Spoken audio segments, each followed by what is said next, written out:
Okay, so let's start talking about your study habits. You've been doing this ever since you're in early high school, but now you're going to have to basically make sure that you are on top of the way in which you study.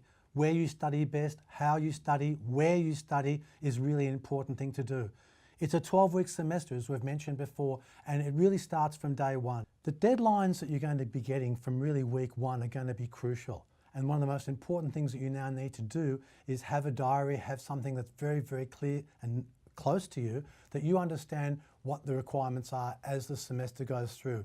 If you're a full-time student doing 4 units, there's going to be a number of short essays, longer essays, lab reports, tests, quizzes, a whole host of things on the assessment front that are going to be confronting you. You should never be taken by surprise here. It goes so quickly, this 12 weeks, and don't be surprised if in a sense you get 3 essays due in 1 week, and you can't basically give the excuse that there are 3 essays to do in 1 week and you're not going to hand it in. They take marks off when you hand in work late. So studying and studying every night, every day, basically throughout the semester becomes important. It's essential that you understand that that's a really important way to get good marks and not get left behind. Getting left behind, getting behind in one subject often creates panic, often creates stress, and then it adversely affects other subjects. I can't emphasize enough to you the fact that when there's a 12-week semester, the pressure is double, if not triple, what it has been in previous years of study when you've had a whole year to do a whole course. You know best when to study. Morning, nights, evenings, weekends. Everyone is different in terms of when they're most alert, when they're most, if you like, awake. What I'm saying is to spend quality time when you're alert and awake is really crucial. To spend 6 hours when you're half asleep after you've worked 4 hours at McDonald's and you're really exhausted is basically time wasted. You have to be strategic in the way that you study, when you study, and how you study. From the outset, you have to also understand that when you get a lot of written work, and for those of you who do a lot of writing in your coursework throughout the semester, and even those doing projects, there has to be a lot of planning, a lot of drafting. You can't expect to have your first or your rough draft and to hand that in as the finished product. You and only you know how many drafts you're going to need, and I'm suggesting that when you do the reading, when you do the research, when you do the planning, when you do the drafting, very often you need to polish it. You need to spend more time on it. You need to really devote, if you like, time and effort to making sure that what you hand in is the best possible work that you can actually complete.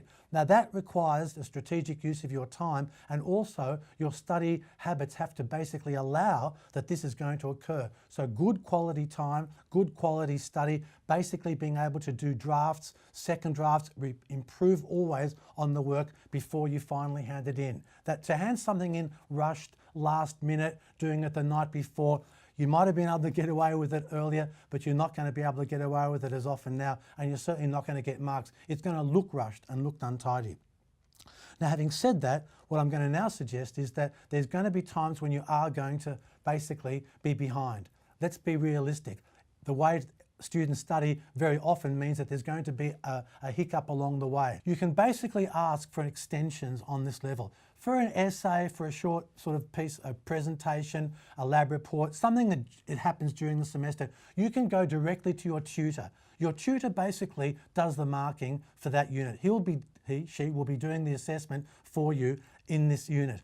If you ask for an extension and ask for it not on the day that it was due, but a little bit before, you may well get extra time where you don't get penalised. They won't take 5, 10, 20, whatever marks off because you've handed in late, and you've actually shown the initiative of going up to the tutor and saying, hey, I've been a bit behind, I was sick, I was crook or whatever. Now, on this level, you can basically not lose marks and not be penalised. When it comes to exams, and these are end of semester exams, that's a different kettle of fish. That's what's called special consideration. Now, to get special consideration, again, it's through illness, yours, someone who you live with, some personal issue that you've been confronted by. Then you have to actually go through the actual process of applying formally through HQ and getting, if you like, special consideration that the exam not take place or that you have special arrangements for the exam. It's their call whether they give it to you, but what you're then saving in the sense is losing marks. The next thing, apart from special consideration and getting extension, is to make sure that you spend time with your studies by asking questions.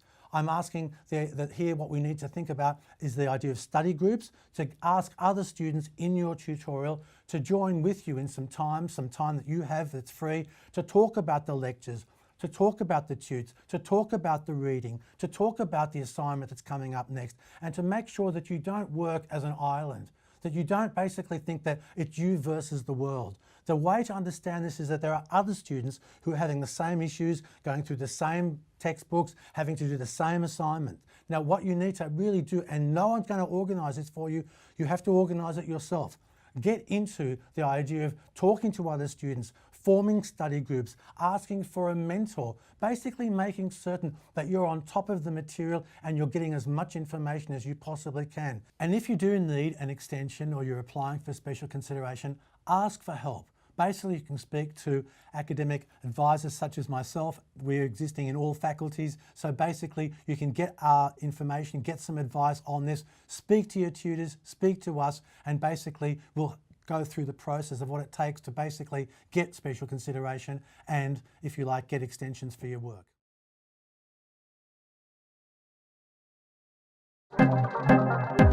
This has been a Swinburne production.